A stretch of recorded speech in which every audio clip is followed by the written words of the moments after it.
കേന്ദ്ര സർക്കാരിനെതിരെയുള്ള വ്യാപകമായ നീക്കം, അവിശ്വാസം അവതരിപ്പിക്കൽ ഉൾപ്പെടെ കൊണ്ടുവരാൻ വേണ്ടിയുള്ള പ്രതിപക്ഷത്തിന്റെ നീക്കമാണ് ഇന്ത്യ മുന്നണിയുടെ അടുത്ത ലക്ഷ്യം.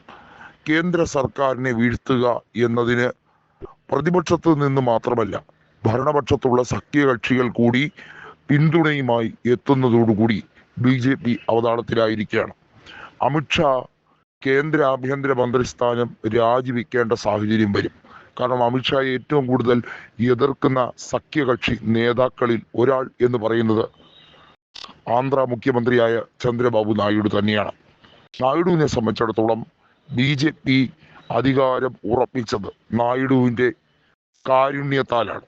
നായിഡുവും നിതീഷും ചേർന്നാണ് BJPയെ വീണ്ടും കേവല ഭൂരിപക്ഷത്തിലേക്ക് NDA എന്ന ഇക്വേഷനിലേക്ക് എത്തിച്ചത്.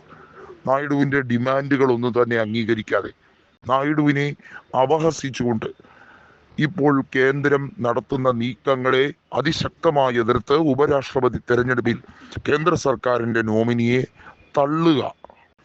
കേവല ഭൂരിപക്ഷം നഷ്ടപ്പെട്ടാൽ അധികാരം നഷ്ടപ്പെടുന്ന സാഹചര്യത്തിലേക്ക് കാര്യങ്ങൾ എത്തും എന്ന് ബോധ്യപ്പെട്ട് കഴിഞ്ഞിരിക്കുകയാണ്.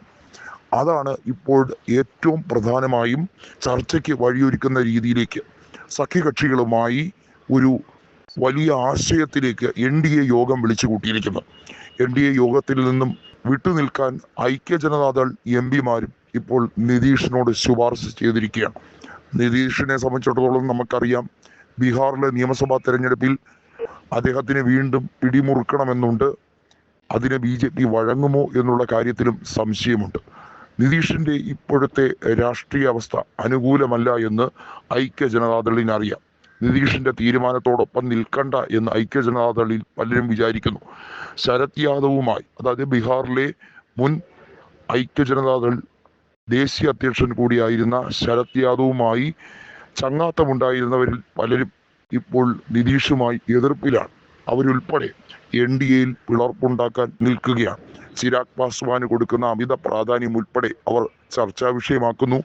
നായിഡുവും നിതീഷും തമ്മിൽ പുതിയ ചർച്ചകൾക്ക് വഴിയൊരുക്കുന്നു. പരമാവധി കേന്ദ്ര സർക്കാരിന് ബുദ്ധിമുട്ടുണ്ടാക്കുക എന്ന ലക്ഷ്യവുമായാണ് നീങ്ങുന്നത്. അതായത് സെപ്റ്റംബർ 9 ഇന്ത്യൻ രാഷ്ട്രീയത്തിൽ പുതിയ ഒരു ഏട് സംഭവിക്കും എന്നുള്ളതിന് യാതൊരു സംശയവുമില്ല. കേവല ഭൂരിപക്ഷം നഷ്ടപ്പെടുന്ന സർക്കാരിന് രാജിയല്ലാതെ മറ്റു മാർഗമില്ല. അത് സംരക്ഷിക്കാൻ ഏത് അറ്റം വരെ നീങ്ങുകയാണ്.